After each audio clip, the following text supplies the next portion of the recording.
All right, phase one. Start out, turn on your scale, and then put in the water first, otherwise the dough gets kind of clumpy. So bring this to somewhere between 775 and 780 grams. That's kind of the best spot for it. Okay, don't go over. Perfect, 777. All right, stop. All right, and then you're gonna zero out the scale. You got the water in there already. Then you're gonna fill this up with 1,000 grams of flour. It can be all-purpose or bread flour. I'm using bread flour. I like it.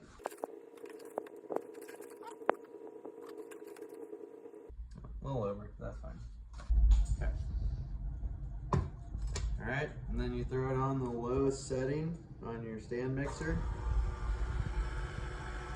And you let it go about like, I don't know, a minute and a half. All right, once your dough starts looking like this, then you're good to go. Okay, so once it looks like this, just take the stand mixer bowl off and then cover it with something. It doesn't have to be like airtight, but just something that sits on top, and then let it sit out at room temp. The other part of phase one is getting the starter going. So I've got my starter here, and got a little bowl here that I'm going to get it started in. So you just put the bowl, zero out the scale, and then I'm going to put 50 grams of starter. Here's everywhere. They're all over your sleeves, that's why. Okay. 50 grams of starter.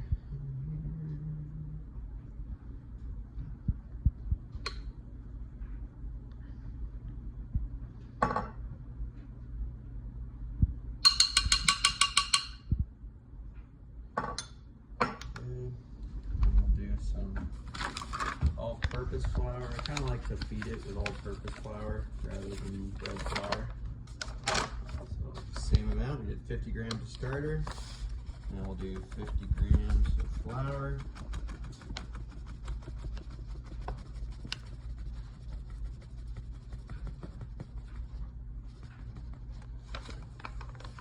Roll over. Okay. 50 grams of water.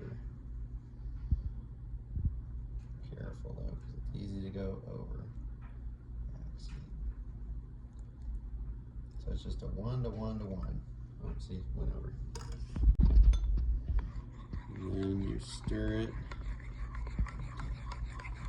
all together until it's one cohesive thing.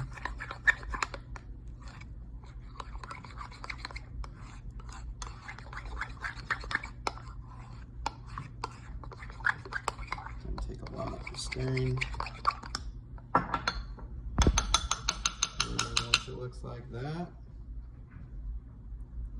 put that starter in there.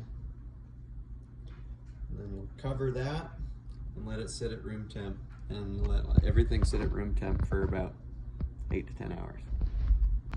So we got the dough, it's covered, and we got the starter, it's covered. Okay, phase two, stretch and fold. So right now, you got your starter primed. This one actually probably already sort of like peaked and has come down a little bit, but you can see the texture of it. It's really bubbly. That's what you want. All right, so you got your flour and water dough. It's been sitting and forming nice gluten bonds. Okay, you zero out the scale, and you're gonna dump all 150 grams of the starter on top of here. Okay, and it might be a little over, a little under, but just right around 150.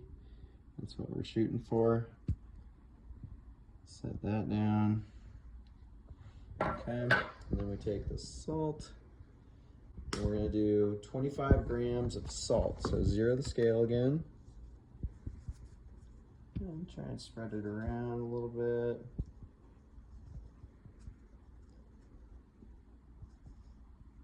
And 24. 2.5. Oh shit, a little bit too much, but that's okay. Okay. All right, now you've got your dough, your starter, and your salt. And you just start grabbing it. And we're doing the stretch and fold process. Okay, we're gonna do this 3 times with about 10 or 15 minutes between each little session of stretching and folding. Okay, and I do it for about, like, I don't know, a minute or 2 each time. And it's kind of out of control at first, but by the time you get to the second or third stretch and fold, it's a lot easier. Okay, I just did my 3rd stretch and fold. So now I'm going to take this, I'm going to cover it, and I'm going to let it rise overnight. It should about double in size. So I'll see you tomorrow morning. So, step 3, we're shaping the loaves. Okay, so I'm going to just kind of generously flour the counter here. Clean counter. Clean counter. No cats allowed. Just about big enough to handle the whole loaf here. Okay, and then see how much that's risen? And it's got some like little bubbles and stuff. That's how you know that we're good to go. Okay.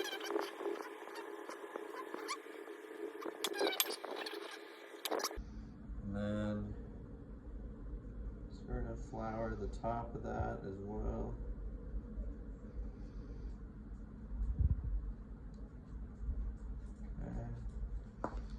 I like to kind of spread it around, make sure that the whole thing is not really sticky.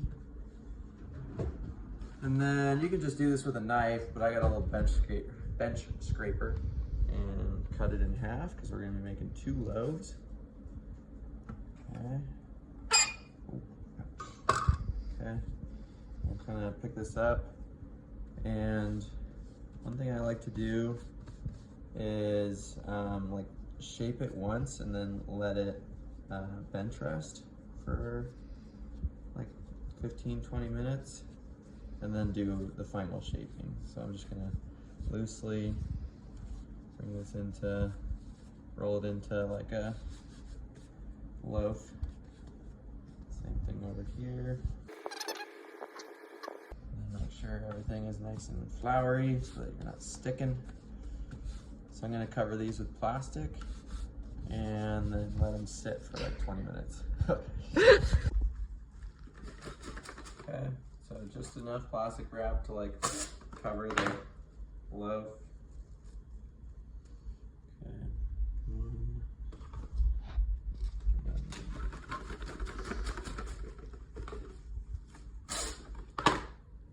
2 prevents it from drying out while it's bench resting. So then we'll come back in 20 minutes. So before the final shaping here, I'm just gonna prepare. So I'm gonna tear off some baking parchment paper that I'm gonna land this on. Okay, kind of like a good sized square. Put 1 there. And then we're making 2 loaves. Oh, darn it. That'll happen. Okay. Put those on top of each other. And then we've got our little proofing baskets here. They're nothing special. It's like a basket, and I just like made it a little bit tighter with a napkin. And then this one's like a baking pan. And I just put a bandana and a rubber band on. So you don't need anything fancy. All right. So put the plastic in a safe place. We're gonna reuse that in a second. Get our hands ready, and get the dough ready.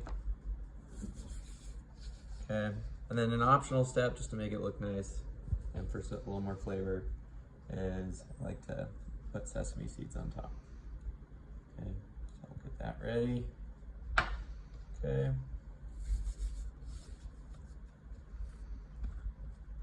And then the more flour you use, the easier it's gonna be to work with the dough. So get it ready to roll. Okay.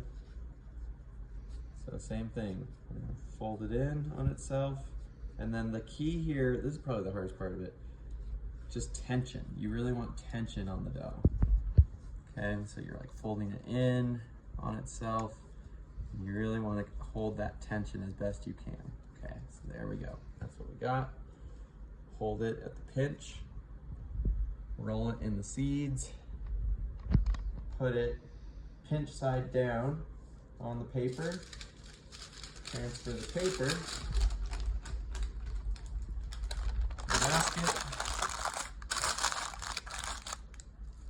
And then put the plastic on top so that it doesn't dry out. I'll do that again with this loaf. Okay. Alright, now we're gonna put these in the fridge for about like 8 to 12 hours, give or take. Alright, so now we're gonna bake, phase 4. And so I've got these 2 cast iron Dutch ovens. One's like a Le Creuset type thing, and then another one's like a camping one, but they both work. So I'm gonna preheat them. I'm gonna throw them both in the oven. That's gonna be at 500 degrees. And we're gonna let them heat up for like a half hour. All right, the oven's just about ready. So I'm gonna pull these out of the fridge. And we're gonna do a little scouring on the top of them so that gives the bread somewhere to go. Otherwise it can create like big bubbles and stuff. So it doesn't have to be all that crazy, just like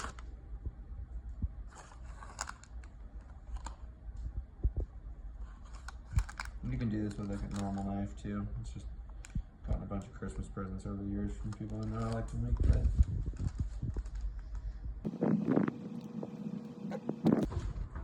So now we're going to pull these out. They've been heated up for about a half hour.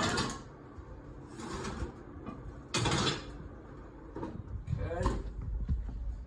Lid off. And we transfer these into the Dutch ovens. Take it by the corners, right in the center.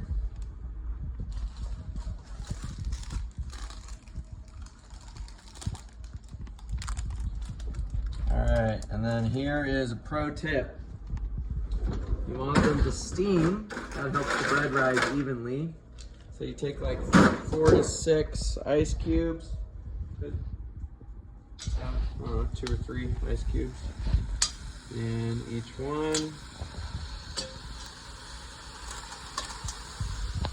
Then put the lid on before you lose all the moisture. And pop these in the oven.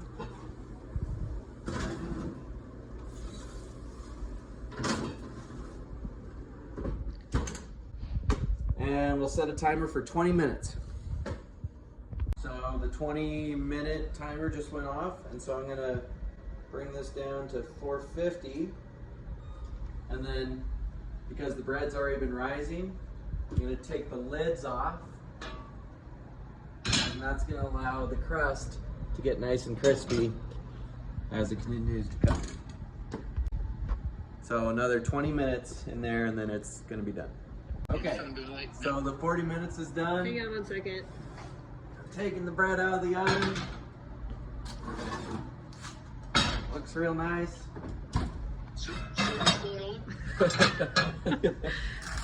Alright, Hang on 1 second. take it out of the Dutch oven. Yeah, Put it on the grate. he's cooking And his you're gonna bread. let it cool down right there. I'm helping him video. Voila.